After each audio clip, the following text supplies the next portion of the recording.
Hey there, so today we have another review, and this is a beer from Other Half. This is Cricket's Pilsner.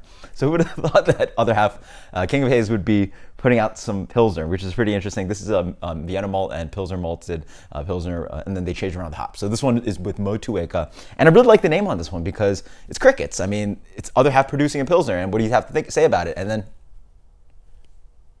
I don't actually have crickets around here right now. It's a little cold for that. But it's just like crickets, right? Like you think a lot of people would not care and just only go off for the haze. But I think the craft beer revolution has changed a little bit. So maybe some people do want some pills, 5.1%. Let's dig into it. So beer comes in a straw color. Pretty clear beer, yeah. Nice clarity, a touch of chill haze. Nice white head on there. Let's get the aroma. Get a little bit of sulfur note.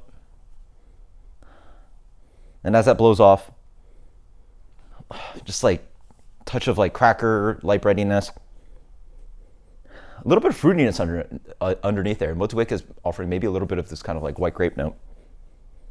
A little bit too fruity for a Pilsner because it's just not straight noble hops. There's a fruitiness underlying in this nose. Cheers.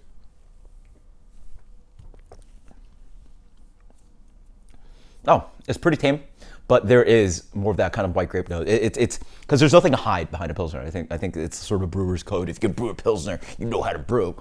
I don't know if they actually talk like that, but it's sort of like in the code of brewing. And yeah, there's nothing to hide behind. So if you're going to throw Motueka in here, I'm going to find it. And it's just a whisper underneath, which is nice because it's not like on smacking you in the head on the aromatics. It's pretty subtle, but it's definitely there. So it has more of that kind of white grape, like tropical note.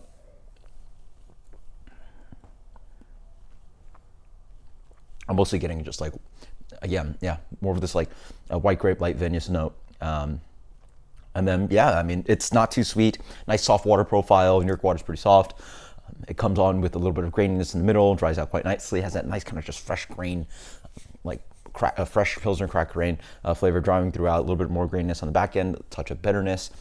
Not too snappy, but decently hoppy and some good amount of drying. Yeah. It's a nice take on American hoppy lager / American style Pilsner, if you want to call it that. Good stuff, yeah. I mean, really awesome to see them do this. I hope they continue doing this because, again, going to the brewery, doing a tour there, I had to offer people beer, and they're like, hey, what can you drink? And pretty much the only thing I can offer is like a really big stout, a fruited Berliner, or just haze, and like lots and lots of haze. Like almost all the beers are haze. So actually having like a decent lager beer, a very good lager beer on there is really nice. And hope they throw some rotation because I think the craft beer movement's changing a little bit, and some people are actually wanting this kind of beer instead of only drinking 8, 9, 10% haze all the time, which is absolutely insane. As for rating, delicious. 93. This is beer that I'm just drinking these days. Until next time, guys. Cheers. Later. Crickets.